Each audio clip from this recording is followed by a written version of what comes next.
Durante décadas, el gobierno de Estados Unidos ha aprobado en nuestro país las sanciones económicas más creativas que puedan salir del Pentágono. Y aún más creativos han sido los métodos para camuflar lo innegable.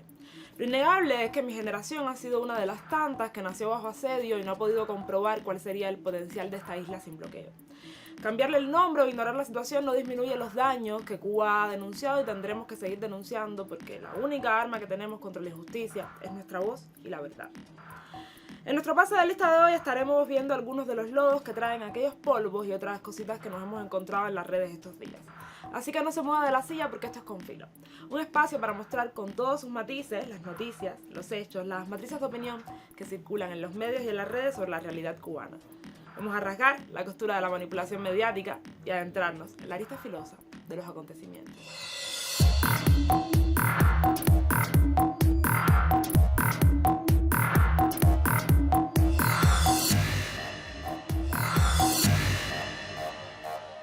Para los vendedores de penurias en Miami, ni siquiera las sanciones comerciales son lo suficientemente dañinas y para poder mantener su discurso de falta de libertad, muchas veces se ven obligados a coartarla ellos mismos. De esta estrategia han salido unas cuantas víctimas que en algún punto pensaron que podían tomar decisiones libremente sin ser cuestionados hasta el acoso.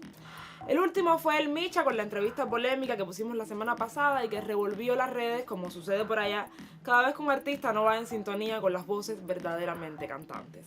A pesar de que su actitud no pasó desapercibida, ha mantenido la posición que lleva un tiempo defendiendo y ha dado declaraciones interesantes. Yo nunca fui una persona que la gente pudieron estar así arriba de mí, machacándome ni pisoteándome. Y aquí me ocurrió que yo subía una foto contigo, negro que no sé qué, que soy comunista. Me subí una foto luchando con los cordones, no, que ese zapato debe ser de la revolución, que si, y entonces decía, wow. Esta gente a lo que me llame, entonces me llevaron hasta ahí, por eso una bajé. campaña. Por eso bajé por ahí para abajo y dije, oye, mira, mi hermano, yo quiero ya entrar a Cuba, ese es mi país. Si me meten preso, me metan preso, que hagan lo que le dé la gana. Más que lo que estoy pasando aquí no va a pasar, brother. Es verdad. Ahora es un negocio. Se dieron cuenta que era un negocio. Y de lo que hablan es de eso. ¿Por qué? Porque la gente lo que está es para escucharle eso. ¿Me entiendes? El cubano ha convertido esto en una jaula de oro. Que no se puede ir ahí, que no se puede esto. Entonces, ¿por qué? Porque tiene un poco de yogur y 2 panes. Y entonces te faltan miles de cosas. ¿Me entiendes? Porque tu país es tu país.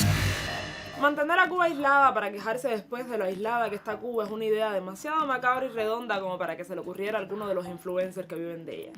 Por supuesto, esto fue pensado por gente que sí consigue votos y que saben que su poder ni siquiera depende de mantener contenta a una parte de la comunidad cubana en Estados Unidos, como a muchos les gusta creer. Depende de no permitir que crezca la hierba al margen del imperialismo, porque de eso se trata el imperialismo. Y nosotros no somos ni los únicos ni los más afectados de esa política.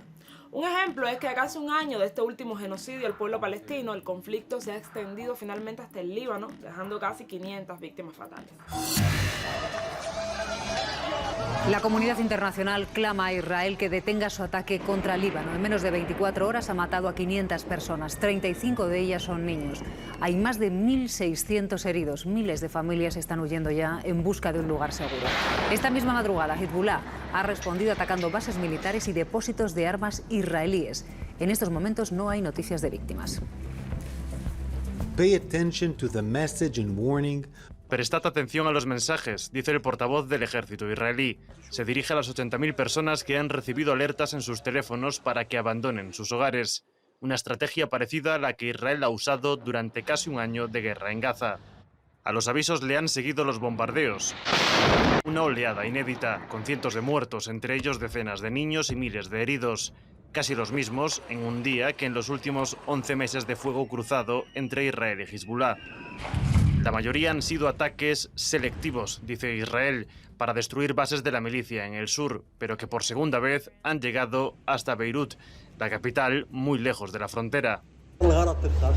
Los ataques cada vez son más frecuentes y esto nunca había pasado, dice este hombre. Es uno de los miles de libaneses que han huido a la desesperada de la violencia. Las carreteras están colapsadas. También las gasolineras para repostar. Se avecinan días peores y habrá más bombardeos, ha dicho Netanyahu tras reunir a su cúpula militar. Luego se ha dirigido a la población libanesa. La guerra no es contra vosotros, es contra Hezbollah, ha asegurado, y les promete que cuando todo acabe podrán volver sanos y salvos a sus casas. Mensaje que no convence a Occidente. The worst expectations are becoming reality. Se suponía que la guerra tampoco era en contra del pueblo palestino y pocos podrán regresar a sus hogares cuando esto acabe. Lejos de los daños, la gente tiene las ideas muy claras. Pero sobre esto nos estará hablando Jorge Luis en La Mira.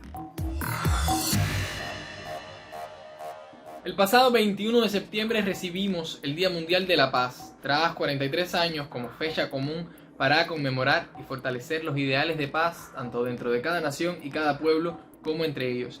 Sin embargo, desde Palestina se recibía bajo el fuego de la metralla ciega y sorda.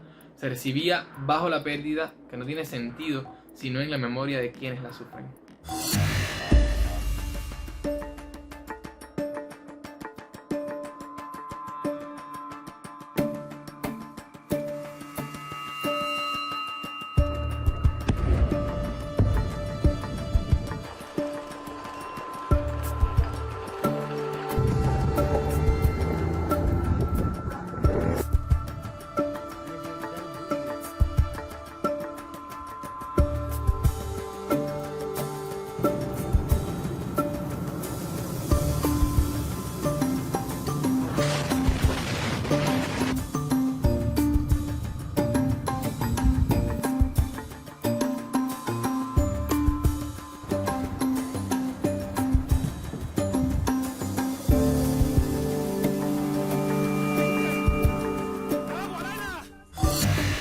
Al menos 41.455 personas han muerto y otras 95.878 han resultado heridas en la franja de Gaza desde que comenzó la escalada bélica israelí.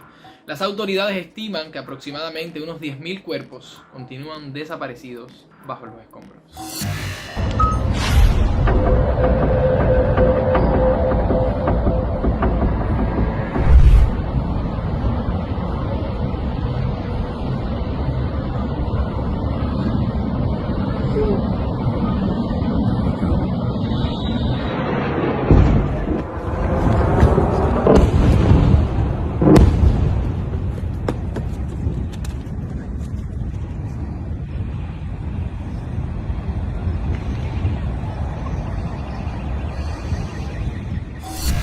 Largas semanas de cuerpos de niños tendidos o masacrados por las bombas y gritos desesperados de madres que marcaron las conciencias de la humanidad. Sangre y dolor cargan los palestinos durante casi este último año, pero convencidos de que la libertad está cerca, porque los quisieron enterrar y los volvieron semilla. Nos vemos en La Mira. Uno de los principales objetivos de la revolución y de nuestro sistema es el de garantizar derechos básicos que todavía son considerados lujos en países con todas las condiciones para implementarlos. Que en la primera potencia del mundo el costo de los medicamentos impida el acceso a la salud sería un mensaje mucho más peligroso si nos dejaran desarrollar el sistema de salud gratuito y de calidad que hemos perseguido con grilletes. Otros datos. Cada mes pierde Cuba 421 millones, cada día 13,8 millones de dólares. En total han sido 164.000 millones de dólares a precios corrientes y tomando en cuenta la devaluación del dólar con relación al oro, estaríamos hablando de 1,5 billones, o sea, millones de dólares. Algún ejemplo que se ponía en esta comparecencia. El cuadro básico de medicamentos de Cuba significa importaciones por 339 millones de dólares, tanto en materias primas como en algunos medicamentos que Cuba no puede producir. Solamente esta cantidad son las pérdidas de 25 días de bloqueo. 25 días sin bloqueo significaría que en Cuba no habría dificultades para atender enfermedades crónicas ni graves a causa de medicamentos, enfermedades como el cáncer, enfermedades cardio o cerebrovasculares. No habría dificultad para asegurar antibióticos de uso hospitalario o tratamientos de terapia intensiva. Bueno, estos son algunos ejemplos del impacto brutal de esta guerra económica que es, algunos le llaman embargo, otros le llaman bloqueo, y yo diría que la palabra correcta es asfixia o guerra económica, con todo lo que significa toda guerra. En toda guerra hay víctimas y hay víctimas mortales y hay mucha gente que muere precisamente por lo que hacen toda esta gente, no solamente el propio gobierno de Estados Unidos, su Departamento de Tesoro, su Departamento de Estado, sino también los que giran alrededor del dinero que mueve la administración de Estados Unidos para desarrollar lobby en favor de este bloqueo. Los que apoyan estas medidas que cuestan vidas en nuestro país pueden justificarlo con las razones más abyectas. Y seguirá siendo una oposición despreciable, pero mucho menos hipócrita que los que intentan disfrazar de patriotismo una postura tan vil. De cualquier forma, sus posicionamientos no tendrán más peso que el de los 35 presidentes y 600 senadores que han pedido en estos días que nos quiten de la lista de países patrocinadores del terrorismo, apelando a que va en contra de los derechos internacionales y de los derechos humanos. Pero seguramente en la Casa Blanca sabían esto desde antes y nunca les ha parecido razón de peso. Los dejo con el cabo de hoy. El bloqueo es una guerra económica contra Cuba.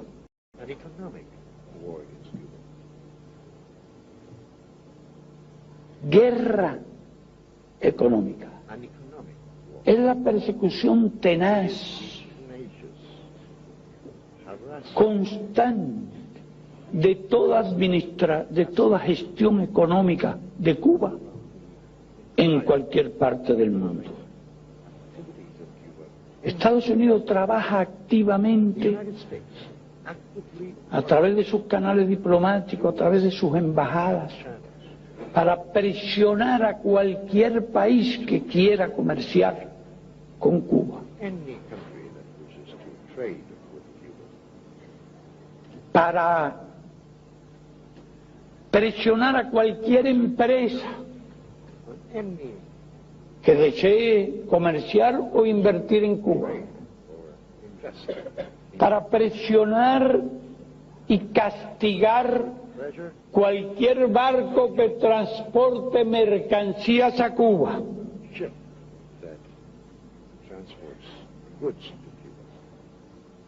Es la guerra universal con ese inmenso poderío a su favor contra la economía de nuestro país,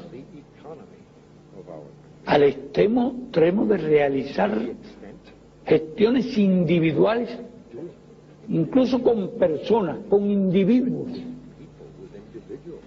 que intentan desarrollar cualquier actividad económica en relación